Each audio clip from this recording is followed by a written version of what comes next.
السلام علیکم ورحمۃ اللہ وبرکاتہ۔ حضرت محمد صلی اللہ علیہ وآلہ وسلم نے فرمایا کہ بے شک بروز قیامت تم میں سے میرے سب سے زیادہ قریب وہ ہوگا جو سب سے زیادہ مجھ پر درود پڑھتا ہوگا، یعنی حضرت محمد صلی اللہ علیہ وآلہ وسلم کی ذات پاک پر درود پڑھنے والا قیامت کے دن بروز قیامت آپ کے سب سے زیادہ قریب ہوگا۔ قیامت کے دن جب سب لوگ حضرت محمد صلی اللہ علیہ وآلہ وسلم کی طرف دیکھ رہے ہوں گے، شفاعت کا ذریعہ صرف حضرت محمد صلی اللہ علیہ وآلہ وسلم ہوں گے، سب ان کی طرف اپنے نگاہیں لگائے کھڑے ہوں گے، تو تب وہ شخص جس کے پاس حضرت محمد صلی اللہ علیہ وآلہ وسلم ہوں گے، اس سے بڑا وہاں پر خوش نصیب کون ہوگا؟ یعنی بروز قیامت اگر اپنے نبی کی شفاعت مل جائے تو اس سے بڑی خوش نصیبی کیا ہوگی؟ اس مشکل گھڑی میں جب سب لوگ پریشان ہوں گے تو حضرت محمد صلی اللہ علیہ وآلہ وسلم کا ساتھ ملنے والا شخص کتنا ہی خوش نصیب ہوگا۔ اس لیے ہمیں چاہیے کہ ہم زیادہ سے زیادہ اپنے نبی پر درود پاک پڑھیں تاکہ بروز قیامت ہم اپنے نبی کی شفاعت حاصل کر سکیں۔ اب بات کرتے ہیں ماہ شعبان کے حوالے سے، اس کی فضیلت کے حوالے سے۔ حضرت محمد صلی اللہ علیہ وآلہ وسلم نے فرمایا کہ شعبان میرا مہینہ ہے اور رمضان میرے رب کا مہینہ ہے۔ اب اس سے زیادہ اس مہینے کی کیا فضیلت بیان کریں کہ حضرت محمد صلی اللہ علیہ وآلہ وسلم نے خود فرما دیا کہ یہ میرا مہینہ ہے۔ ایک عاشق رسول کے لیے اس سے زیادہ اس مہینے سے محبت کی کیا دلیل ہوگی یا کیا ثبوت ہوگا کہ جب حضرت محمد صلی اللہ علیہ وآلہ وسلم نے خود فرما دیا کہ یہ مہینہ میرا ہے۔ اب غوث پاک شعبان کے حوالے سے فرماتے ہیں کہ شعبان لفظ 5 لفظوں کا مجموعہ ہے، جس کے معنی ہے شین سے شرف، عین سے الوہ یعنی بلندی، بے سے بھلائی، الف سے الفت اور نون سے نور، یعنی یہ وہ 5 برکتیں ہیں جو اللہ تعالیٰ اپنے بندوں کو اس مہینے میں عطا کرتا ہے۔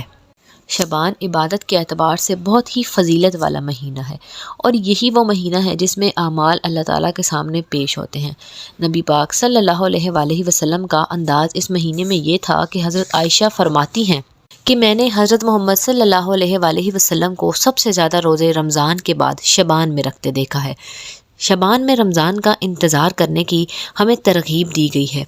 یعنی جب رجب کا چاند حضرت محمد صلی اللہ علیہ وآلہ وسلم دیکھتے تو وہ تبھی دعا کرتے کہ میرے اللہ مجھے شعبان اور پھر رمضان تک پہنچانا۔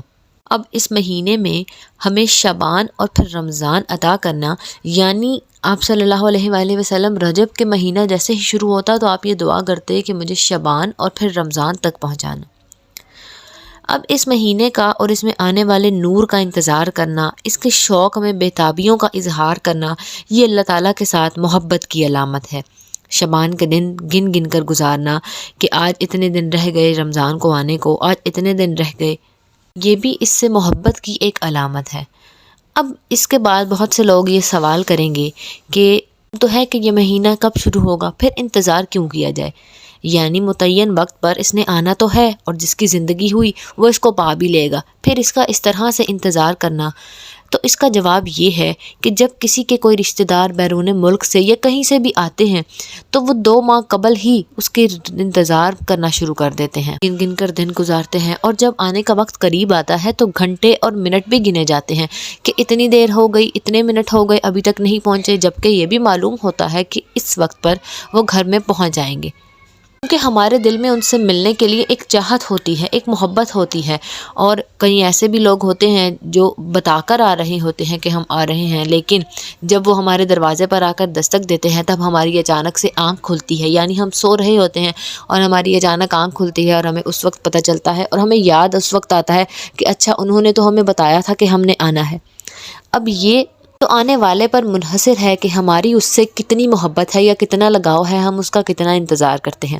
اسی طرح ماہ رمضان کا انتظار کرنا، یہ مہینہ کتنی فضیلت والا ہے کہ اس میں برکتیں ہی برکتیں، رحمتیں ہی رحمتیں ہوتی ہیں، تو ہم اس کا انتظار کیوں نہ کریں؟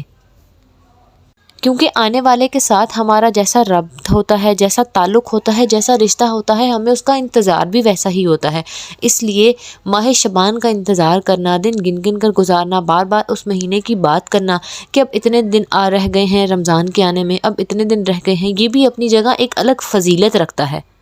اس لیے ہمیں کوشش کرنی چاہیے کہ ہم اپنے گھر والوں کے، اپنی اولاد کے دل میں اس کا شوق پیدا کریں، اپنے گھروں کو صاف کریں، ایسا ماحول پیدا کریں، صاف ستھرا اور نیکی والا ماحول پیدا کریں۔ آپ کے صحابہ کرام جب رجب کا مہینہ آتا تو عبادت کی طرف رجوع لاتے اور ساتھ ساتھ اپنے معاملات کو سمیٹنا شروع کر دیتے۔ جب شعبان کا مہینہ آتا تو کاروباری لوگ اپنا لینا دینا سب ختم کر لیتے، حکمران اپنا سارا معاملہ عدالت میں ختم کر لیتے۔ اصل میں شعبان ہی تو ہے جو رمضان کی تیاری کا مہینہ ہے، اور تک رمضان آتا تب دل میں شوق پیدا ہو چکا ہوتا کہ ہم نے عبادت کرنی ہے، اللہ تعالیٰ کی راہ میں زیادہ سے زیادہ عبادت کرنی ہے تاکہ ہم اس مہینے کی سب برکتیں سمیٹ سکیں۔ حضرت محمد صلی اللہ علیہ وآلہ وسلم نے فرمایا کہ جب ماہ سیام آتا ہے تو جنت کے 8 دروازے کھول دیے جاتے ہیں۔ جنت تو وہ ہے جس کا کوئی تصور ہی نہیں، یعنی انسانی آنکھ اس کو دیکھا ہی نہیں کبھی، اور کسی کان نے اس کو سنا ہی نہیں، ایسی خوبصورت جگہ ہے۔ وہاں کی ہوائیں جب چلتی ہیں تو خاک نہیں اڑتی بلکہ کستوری اڑتی ہے۔ اب جنت کے ایک دروازے کا نام باب الریان رکھا گیا ہے جو صرف روزے دار کے لیے ہے، اس کی تکریم اور عزت کے لیے ہے۔ آپ خود سوچیں کہ اللہ تعالیٰ نے اس مہینے کو کیا عزت دی ہے کہ نبیوں کا امام حضرت محمد صلی اللہ علیہ وآلہ وسلم بھی اس مہینے کے لیے منتظر رہتے ہیں، یعنی وہ بھی اپنی زندگی میں اس مہینے کے آنے کا انتظار کرتے اور دعا کرتے، اس مہینے کے لیے تیاریاں کرتے۔ ہم تو ان کی امت ہیں، ان کی امت میں سے ہیں ہم، تو ہمیں بھی چاہیے ہم اپنے نبی کے طریقے پر عمل کریں اور شعبان کے آنے کا انتظار کریں اور اس میں تمام برکتیں سمیٹیں۔ ہمیں چاہیے کہ ہم شعبان میں زیادہ سے زیادہ روزے رکھیں جو کہ ہمارے نبی کا طریقہ تھا، ہم زیادہ سے زیادہ عبادتیں کریں تاکہ رمضان کے آنے تک ہمارے دل میں، ہمارے عادات میں یہ بات شامل ہو کہ ہم نے عبادات کرنی ہے اور روزے رکھنے ہیں۔ ذرا سوچئے کہ جن کے صدقے ہماری مغفرت ہونی ہے، ہم پڑھتے ہیں نا تیرے صدقے میں آقا سارے جہاں کو دین ملا، یعنی آقا کے صدقے تو دین ملا ہے، ایمان ملا ہے۔ تو پھر جب وہ اس مہینے کے آنے کا انتظار کرتے ہیں، اس مہینے کے آنے کی تیاریاں کرتے ہیں، تو ہم تو ان کی امت میں سے ہیں، ہم تو ان کے سامنے کچھ بھی نہیں، بڑے ادنا سے لوگ ہیں۔ کیا ہم جانتے ہیں کہ ہمارے اعمال نامے میں کیا لکھا ہے؟ ہم کتنے خطا کار ہیں۔ اس لیے جو موقع مل رہا ہے، جو سنہری موقع، جو گولڈن چانس ہمیں آج مل رہا ہے، کیا پتہ وہ کل نہ ملے۔ اس لیے میں، آپ اور ہم سب انشاءاللہ عز و جل کوشش کریں گے کہ ہم شعبان، رمضان سے فائدہ اٹھائیں، شعبان کا فائدہ اٹھا کر ہم اپنی عبادتوں کی تیاری کریں، رمضان کے آنے کا انتظار کریں اور ماہ رمضان میں ہم تمام برکتیں سمیٹ لیں۔ اللہ پاک مجھ سے اور آپ سب سے راضی ہو اور عمل کی توفیق عطا فرمائے، آمین بجاہ النبیین صلی اللہ تعالیٰ علیہ وآلہ وسلم۔